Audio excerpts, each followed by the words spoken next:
5%. That total also includes the March 1st payroll. Due to timing, that payroll was run by February 28th, therefore included in the February totals.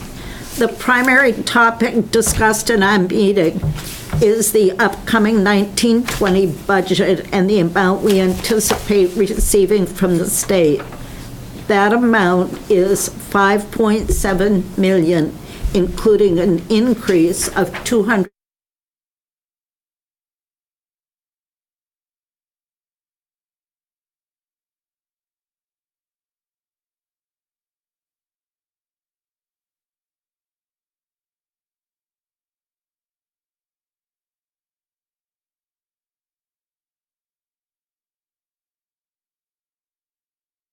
They could be better or easier for the office staff. Those items have been implemented. That's it. That's it? Okay. So I'll chat briefly. At the very end of the meeting, I'll give the board a handout that Sue Day does a great job making upcoming budget dates, times. It's very well done. For our board, though, the quick date I'll mention, we'll go over the budget in great detail on March 20th. Thank you, Carol, for recapping. We did receive additional state subsidy from the state of Maine, which is tremendous. I tell the board the same speech every year. Every year, our cost pressures put us up $200,000 to $300,000, so the $220,000 more from the state should certainly help our cause. I know every year we talk about 2% as our number to the local taxpayer. Art and I had the pleasure of meeting with our select folks last week. I anticipate, without going on record and putting anything firm is as dangerous without running it completely on March 20th, but we should be able to adhere to 2% or less increase to our local taxpayers this year, and maybe even better, but we're putting it together. Our office staff is working diligently, and we'll have a detailed, well thought out presentation for you on the 20th. Thank you, Carol, and thank you, board. Julie? Have you heard anything about the legislature's plan to have the state take over the pensions of the teachers? I guess it was the legislature. To take back over Maine State Retirement System? Part of it, anyway. Yes, I have heard that, have heard nothing official. There's a superintendent on the York County Committee that serves on the legislative branch, and he's sending probably 20 to 30 pieces of legislation a week to our superintendent's group and MSSA's position. I haven't seen any official action. I don't think those votes have taken place. Not to scare folks, but I've also seen LD out there raising teacher salaries to $40,000, which is great. I think we should pay teachers more money, but what's the impact on the salary scale? I've also seen, not to really freak people out, but legislation to increase teacher salaries to $50,000.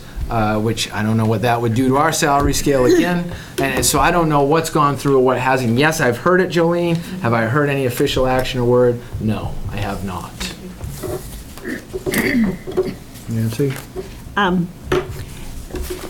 Nate was here at the meeting that most of us attended last night, and I did ask him who was doing the analysis. I said, when you're looking at the 40,000, which I think the 50 is going to go anyway, I said, looking at the whole effect on how many teachers are going to have to be moved and what's the impact on the district and who's going to pick it up and for how long a time period, because some of the bills talk about the state will pay that difference, but they don't forever. And so you do get caught. And he didn't have an answer, so I just said, please talk to you two about, what would it look like? We're a great example of what it would look like in a district when you have to move a bunch of teachers, not just the incoming, and what would the effect be? Because the state's not going to pay you for those teachers that are in that 30-ish somewhere. No question. That's going to be on us. Let me give Nate Wadsworth some credit. He did contact Sue and I, and we have discussed this at length, good. so I think he is doing his homework. I think he is contacting, have enough of our own district here, but I think he is contacting other districts as well, trying to be well thought out and well researched as they move forward that legislation. Yeah. Good. Any other questions on finance? Thank you, Carol. Oh, Brad? I'm just curious, on the line of subs and tutors, it looks like we've used up an inordinate amount of that. Is the flu done us in? No, it's a lot of time, certification issues, so you have to hire someone as a sub or an additional student in the area of special education where you have to hire a sub. It's more those factors rather than illness that has caused that line to be higher. We look at that every month. Peggy goes, that line jumps out every month. Every month Peggy gives that same explanation. So that's the Okay. bulk of that cause, Beth. Judy? Speaking about certification, do we still have people that are waiting to be certified? No. We are clean on certification, and the Department of Education has put out a memo or an update through their website. 3 weeks turnaround time is what they're saying. They are down to 3 weeks. So I think right now we're in great shape. Everybody has come through. Everybody's been processed. Both Sue and Becky do a ton of work in that arena, helping folks along. So we're in great shape now. So I will put it to the test at some point here in the near future as someone applies for certification and see how the 3 weeks comes to fruition. Good question, Judy. Thank you. Okay, curriculum coordinator, you're up next. Thanks. So we're very excited that in May, but we're posting all of our posters. We're doing kindergarten registration for the class of 2032, so we can't wait to meet them. And then our pre-K, so the class of 2033, we're actively taking enrollment, so we are continuing our pre-K program, so we'll have 32 slots. However, this year, at least 10 of those slots will be available to students from any income background. And the rest of the slots, and there may be some wiggle room on those, plus or minus, are going to be for students who are free and reduced lunch. We're using the same philosophy that other districts are using. It matches our typical free and reduced lunch rate in every classroom, which is approximately 60 to 70%. So Becky was busy today. We had a couple of pre-K registrations already. So we're anxious to see those and meet those new learners. Thank you to everyone who just came to our MBCT and Teacher of the Year and Education Support Person of the Year celebration. It was a great evening that we just had prior to this meeting. And thank you to everyone here and the parents and community members that attended our evening last night about what's all the talk about juuling and dabbing. I certainly learned new information. Our students and teachers are busy preparing for the Empower test, so that's our state assessment. It will start on Monday, March 18th, and ends right before April vacation. Students take about 8 hours of testing, but we break that out over 6 days. So we try to make it so that it's not overwhelming for them. I think I don't know if Dr. Landry mentioned, just so you also have, the administrative team is anxious to provide our newest data to you at the State of the Schools on Wednesday, March 27th. So we're already busy preparing for that, so we can give you a complete picture of where we stand.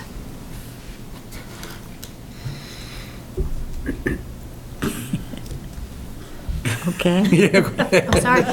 So can you just, because I don't know the finer details, for instance, there are two sets of children going to, students, middle school, going to Boston they're being honored Yes. for achievement. Yes. And I think it's important that I'm glad you mentioned that, and I will bring that list to share with the school board. The Sockeye Valley Middle School, Mr. Lane designed an Empower Parent Evening, so they did practice questions and things, so it was really great. But at that evening, one of the middle school students designed a slideshow that she did all by herself. It was a QuickTime video that had every student's name who met or exceeded on the previous test or gained 10 points. So Mr. Lane is coordinating a field trip. Those students are going to go to take the train. J.C. Ritter has worked with the Downeaster to get a really great rate. So our students are going to take the train, visit the UNH campus, and from UNH they're going to go to Boston to do some tours, and then they're going to come back. So we are honoring students for their academic achievement, and even students who made large gains. So I'll bring that detail for you. Mr. Lane might have put it in his report, but he's busy working on, it's very complicated working with the train schedule and the reduced rate tickets, so, and then UNH's schedule, but we're really excited. I think the students are really excited about the opportunity as well. Thank you, Mrs. Hoxie. Is there another group also that's going to Boston for some reason? They're going from UNH to Boston. Right, I know that, but I thought there was science. Oh, were you talking about the coding group? Yes. Oh, the science students. So we have so many great I things know. going on. Well, Okay, we sorry. need to know- we need Yes. to have people So, know yes, that. we also have Mrs. Collard for the first time. Did Mr. Lane put that on his report Yes. to actually the students' names? Science bowl? Yes, so Mrs. Collard, for the first time, we had our students participate in the Science Bowl, and we had, I'm sorry, I don't have that, I will open it up, but we had 4 students, I believe, and then some students who were noted to be on the, kind of like a waiting list, but recognized for their achievement as well, who are going to be going to Boston to continue. Let's see if I can find Mr. Lane's report so I can read those names. Sorry. It's not on his report. So I will gather. We'll have lots of celebration about the middle school. And then we also had, so this year for the first time, Marcy Russell and Terry Dan have been doing a coding club, and students had to complete specific things, and one of our groups was invited to the national or the world conference or the world competition, which actually all happens virtually, because at first I was like, oh my goodness, this is exciting, like where are they going? And then she's like, no, we do it all online. I'm like, oh, but still it was an incredible honor, so we have some students who have achieved that as well. And then we had really special news, which I can't share the name yet, but one of our students has been invited by the Department of Education to come speak at the MLT conference as the keynote speaker. So if you remember, in December, the middle school, organized by Kelly Goodfields and Luann Mudgett, had a Kids Teaching Kids Technology Day, where students did different things in technology, and students and teachers rotated around to learn new things.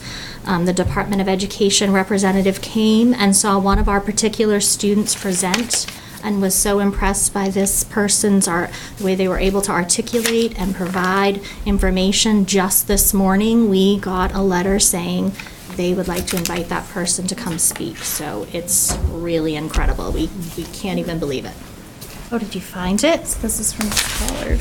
Oh, great. Oh, goodness. So there are lots of students who are going, right? Is it all of these?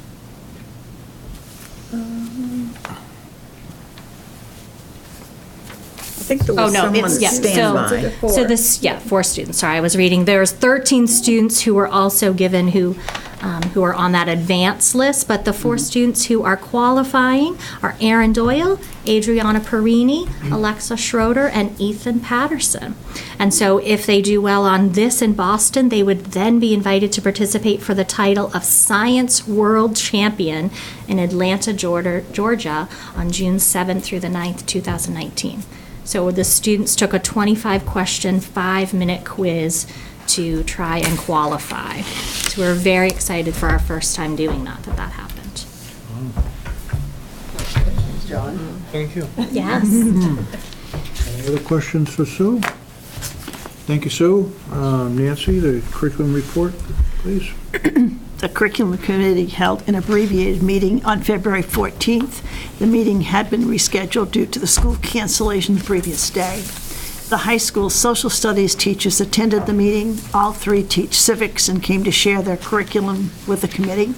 The overview focused on the first and second quarters and highlighted the sections of government that were taught. The committee thanks Emily Stacy, Tim McLaughlin, and Aaron Thomas for sharing their curriculum. In the limited time left, we briefly discussed the status of proficiency-based education in the district. The consensus was to have a full board workshop on the topic because any changes will impact the grading system as well as other aspects of the curriculum. And the meeting adjourned. Any questions for Nancy?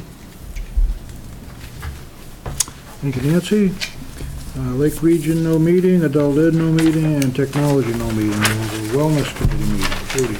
Yes, we met today at 2:45, and I will have a summary, if that's okay with the rest of the board, in April. Sure. No problem. Facilities report, Construction Transportation Safety Committee report. Okay.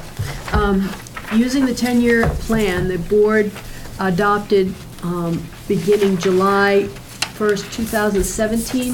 The committee reviewed what's been accomplished, what we've decided to omit, and the projects that are being added to the plan. This discussion will be continued at the March 13th meeting, and when it's complete, the amended plan will be brought to the full board for approval. There's also a new 16-foot by 4-foot mural at the high school. This is it. And it's in the hallway near the lobby, depicting Sacopee Valley through the seasons. Shailene Shields' Advanced Art Topics class worked collaboratively to conceptualize, draw, edit, and paint the mural over the course of all of the second quarter and part of the third quarter, and it was installed over the February vacation. The student artists that worked on this were Emma Estes, Alex Libby, Savannah Howes, Harley Hageman, Michaela Wakefield, Emily Parker, Isabel Keem, Sharon Walker-Scammon, and Celia Durgan. Our next meeting will be March 13th at 10 a.m. Do you have anything to add to that? No, Okay. that was lovely. Any questions for Sue? Thank you, Sue. We'll move on to the superintendent report. So not much this month. I know the big conversation was the budget, which we already touched on earlier, and the budget presentation upcoming March 20th. But for tonight, just appointments and resignations, so I'll do one pair together. Keith Cormier resigning from his role as SVMS Morning News Coordinator, and Pam Eastman appointed as SVMS Morning News Coordinator. Two appointments, Keith Benjo as an educational technician at Sacopee Valley Elementary School, Jeff Colby as evening custodian at Sacopee Valley Middle School. And the one other resignation that wasn't morning news, Miranda Whitney as educational technician at Sacopee Valley Elementary School. Any questions for Carl? Okay, well, the policy report next. Policy committee met on February 13th, and the committee reviewed an example policy regarding student representatives on the board for possible future consideration, and it's an ongoing talk at this point. That it. We had one policy to discuss at that meeting. For action items, we have consideration to approve the following policies as a second reading and adoption. JHB truancy, JLG education of homeless children and youth, and JLG-R homeless children and youth administration procedure. Have a motion? So Moved by Judy, seconded by Jolene. Any discussion? All in favor of adoption? Opposed? Motion carries. Other action. Bless you. Bless you. I said bless you.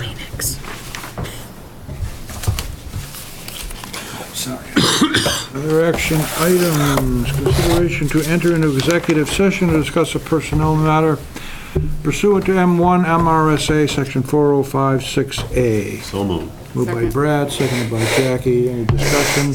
All in favor? Opposed? We'll go into a motion.